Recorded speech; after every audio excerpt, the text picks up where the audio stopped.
There's much to talk about. Let's get to our panel. Joining us from Baghdad is Ahmed Rushdi. He's a senior policy advisor to the Speaker of the Iraqi Parliament and director of the House of Iraqi Expertise Foundation. Majeed Gly is a journalist and political analyst with the Rudaw Media Network in New York. Award-winning journalist Jonathan Broder spent 2 decades as a correspondent in the Middle East and Asia. He joins us right here in our Washington studio. And Mazin al-Eshaiker served as an advisor to the Prime Minister of Iraq. He currently heads the Injah Development Center and Economic Policy Group in Baghdad.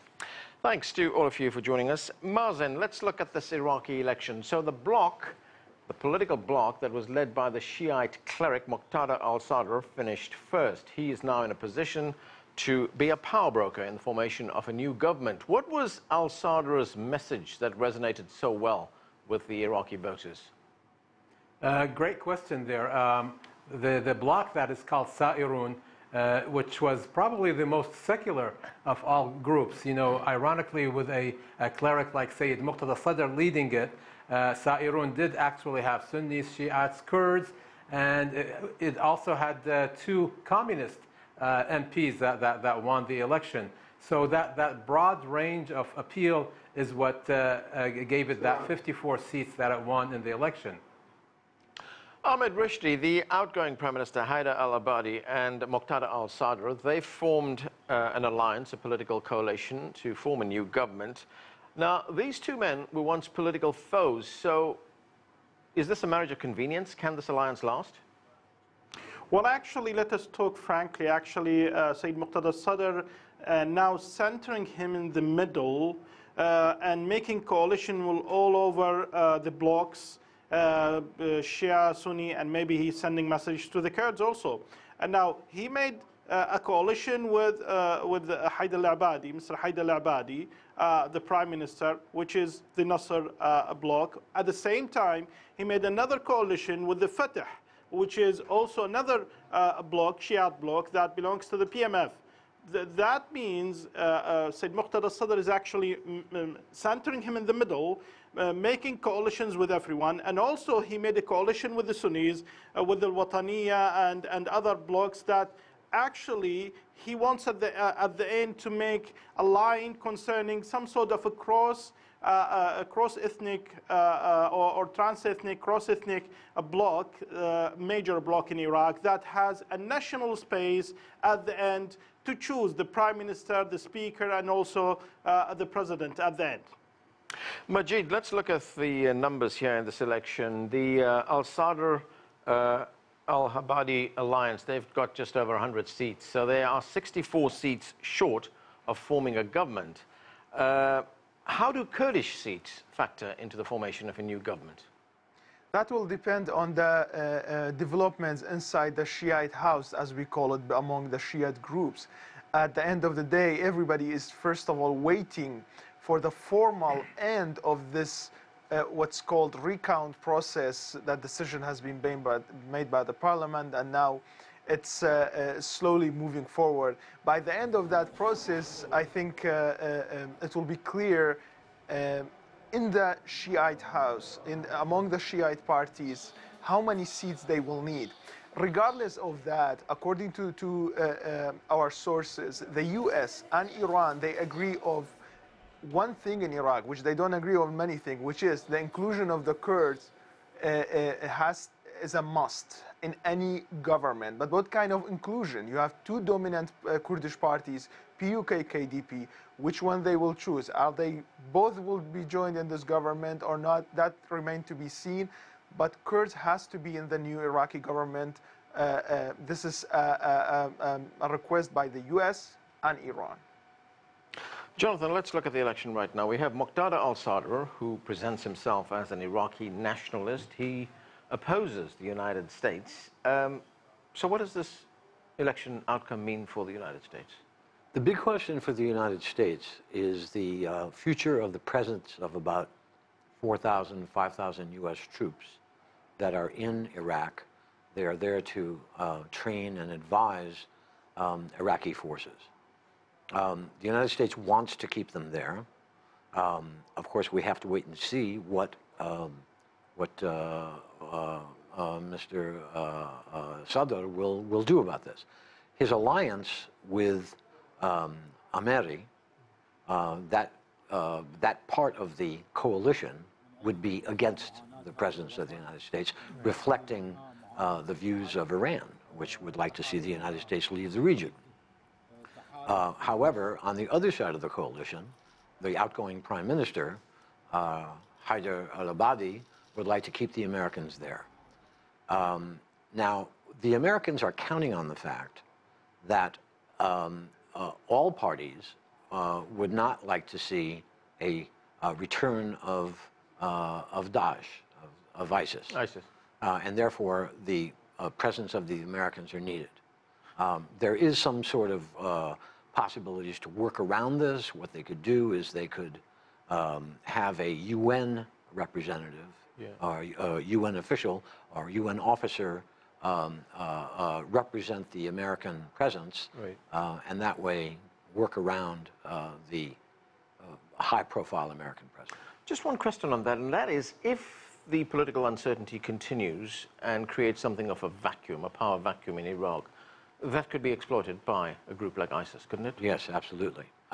And there are signs already that, in addition to a step-up of attacks by ISIS, there is also a rivalry between two blocks of the Shia, the ones that are more pro-Iranian and the others that are less pro-Iranian.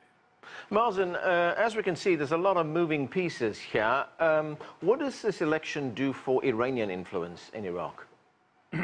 Well, you know, Iran is a totally different story. Iran is battling, obviously, economic sanctions.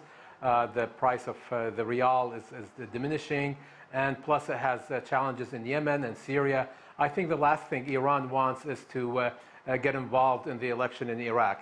Actually, if you go back a few elections ago, you know that the first Prime Minister, Ayad Allawi, was picked by the United Nations. Well, if you go back to the other election, the 2006, Ja'fari won. However, an unknown person by the name of Maliki was appointed the Prime Minister. The following one was won by Allawi. However, Maliki was brought in again with influence from Iran. And in the last election, Maliki won also. However, an unknown by the name of al-Abadi became the Prime Minister. So in this election, there will be an unknown that will lead the next government. It won't be al-Abadi, it won't be Maliki, it won't be any of the names that we know now. The reason is, up to now, they've been stumbling over these coalitions, right and left, and really none of these coalitions are solid. The only solid thing is when foreign forces or foreign powers come in to clean up the mess that has been created by this last election, the most corrupt election in the history of Iraq, where estimated over 60% of the results were rigged. So I think it'll be a long time before we realize whether it's going to be an elected government or a salvation government, a government of national unity imposed by the United Nations like it was back in 2004. Ahmed Rushdi, if we look at the sectarian breakdown in Iraq right now, of course you have the Shia majority, the Sunni minority. Could we see a government that's divided along those sectarian lines? Well, it looks like there are two scenarios. Scenario number one, which is said that, no, we're going to make some sort of a cross-ethnic bloc, that it will contain Sunni, Shia, and Kurds in it, and even other minorities. The other scenario is saying that, no, we must still having the same issue of blocks, Sunni blocks, Shia blocks, and Kurds blocks. Now, to define the first scenario is that it looks like Sairun is going forward for this scenario, is moving toward a big bloc that it is cross-sectarian. The other scenario, the second scenario, is actually maybe it is more supported by Maliki and the others that supporting Maliki in a way to try to manage their loss in these elections. In all of the two scenarios, actually, we are waiting for the results, for the end, for the Supreme Court decision about the results, the final results, which means that we're going to wait for about, let's say, minimum 20 days, 20 to 25 days. So at this time, yes, it's not coalitions, maybe some sort of memo of understanding until reaching the final results. Then we're going to see if those coalitions, all coalitions, are more stable. Majeed, we talked a moment ago about the risks of ISIS gaining a foothold in Iraq again if this political uncertainty continues. But how fragile is the political situation right now? There have been reports that Shia militants have been stockpiling weapons in Najaf, which is a religious center. Could we see Shia militants take up arms against each other if there is no satisfactory outcome? Well, they are stockpiling weapons in the mosques already in Najaf, as you mentioned, in Baghdad. There are reports of reemergence of ISIS checkpoints, what they call at night, in Kirkuk, in the province of Kirkuk, some areas near Diyala. ISIS is already reemerging, and despite the fact that it's not in the headlines. Whether this is an outcome of this, it could be, but it's also outcome of more deeper security issues inside the Iraqi army that has been outshadowed by the victory against ISIS in Mosul. But those issues remain there. And I want to also go back to that point that, if you allow me, your guest mentioned about Iran-US role in this. For Iran, their influence in Iraq is a matter of survival. It's not a matter of expansion and the regional dominance alone, because right now they have a United States, a Trump administration that is not just focused on ending the nuclear deal, which they ended from their side, but also decreasing the Iranian influence. And the US focus on this, choosing it as a goal in Iraq without a strategy yet, no clear strategy by the US how they will do that in Iraq, is something the Iranians definitely see it as threatening, and this will impact the government formation process. And it already did. Let's not forget this, this alliance between Muqtada al-Sadr and Haider al-Abadi and Hadi al-Amri came after intense Iranian lobbying. Not just General Qasem Soleimani was there, but also the son of Khamenei, the supreme leader of Iran himself, has lobbied Muqtada al-Sadr in order to shake hands with Hadi al-Amri, which is a very close pro-Iranian figure. So I think Iran is lobbying intensely to have a government formation on Tehran's term, this time possibly more anti-American than the governments before.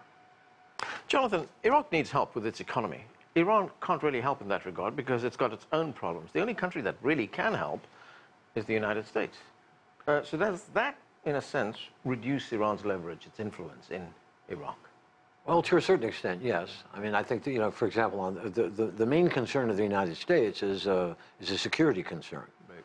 And the principal aid that the United States is giving to Iraq, or selling to Iraq, I would add, I would note, is military aid. They're selling them, you know, planes and tanks and lots of military equipment, which of course makes Donald Trump very, very happy, and he boasts about this. Doesn't create jobs. Right, it doesn't create jobs.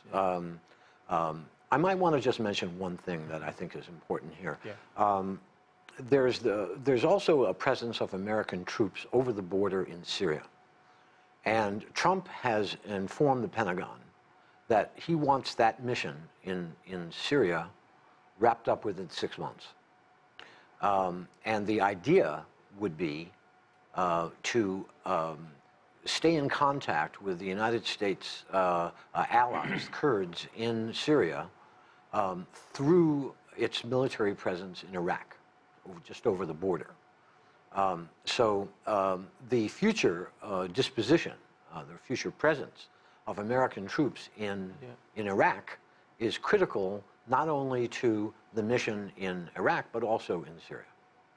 One other thing, Jonathan, and that is the former Prime Minister Haider al-Abadi. He adopted a policy of carefully trying to balance the interests of Iran with that of Iran's, I guess, foes, the United States and Saudi Arabia. Will that approach survive in this current political environment? Well, that really depends on which bloc of Shia joins the government. Like, as I said before, there are those that are pro-Iranian, and there are those that resent Iran's authority. But I think what Majeed said is very, very important. This is a critical matter for Iran, and the involvement of Soleimani and the son of the supreme leader in convincing Sadr to align with Ahmadi is very telling.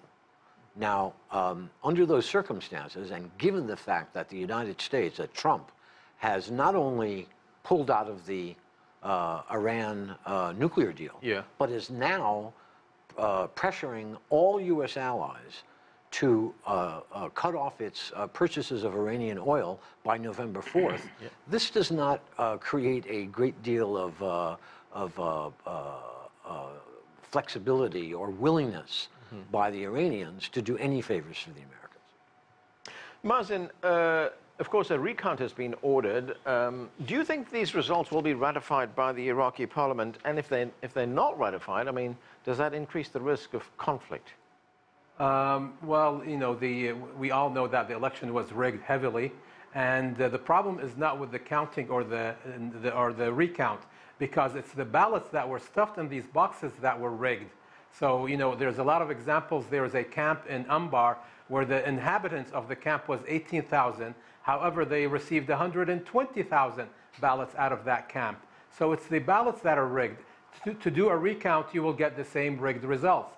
So there is no point of even ratifying the current results or ratifying the recount results or redoing the election. As we know, only about 17% of Iraqis participated in this election. If they want to redo the election in December, it will probably drop down to 5%. So all roads are blocked. We don't have a light at the end of the tunnel unless there is some sort of salvation government or a national unity government. So I don't see any help with what is taking place today, whether they recount 10% or 100% of the boxes. Mazin, I mean, you mentioned the example of Anbar province where there were a lot more votes than voters, but is there any other kinds of solid evidence that we see which points to heavy rigging? Absolutely. Well, there was the overseas ballots, which was the entire stations were bought by a certain political party. So whoever voted in those stations had to vote for a single candidate. That was shown on TV with videos capturing the events. There were places in the south and the north. I don't think there's a single province in Iraq that did not have rigging.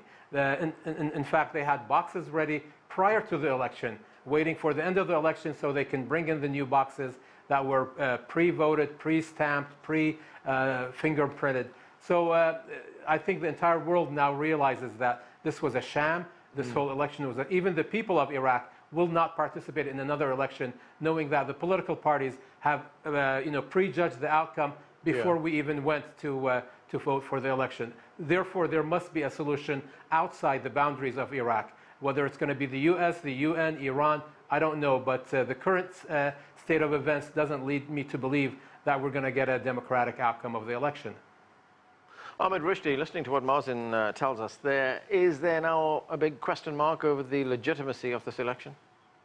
Well, yeah, of course. All of Iraqis knows that very well. And tomorrow there will be a session for the parliament actually to try to deal with that, is that we can, if there will be a success, there will be extension for this parliament until the recount will end. But the most important thing is that even if the results will appear and it will be submitted by the Supreme Court, there is a major question, is that who's going to save Iraq from its financial crisis?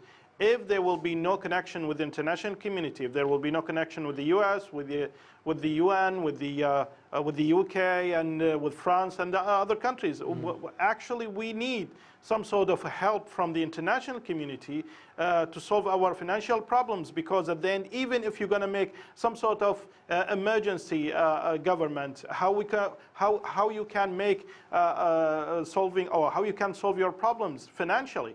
We know that the oil prices drops, and we all know that Iraq actually has a war against Daesh and needs money, needs support, and so on. So there is a major question should be asked for Muqtada Sadr, who will now in the center. He's now actually maneuvering all the political scene because he's refusing to see the ambassadors, see the US, UK ambassadors, which is also we need to take it on consideration, is that we need a prime minister that pragmatic enough to have a very good relation with the UN, with the US, with the UK, with the international community, and also have a very good relation with Iran, with the Arab states, and also even with Russia.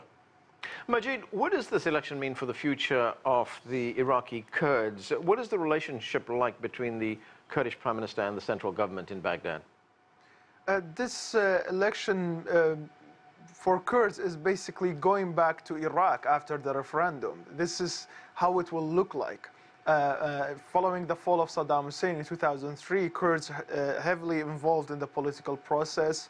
They counted on the new democratic Iraq, which they now see it as basically a promise that never been fulfilled.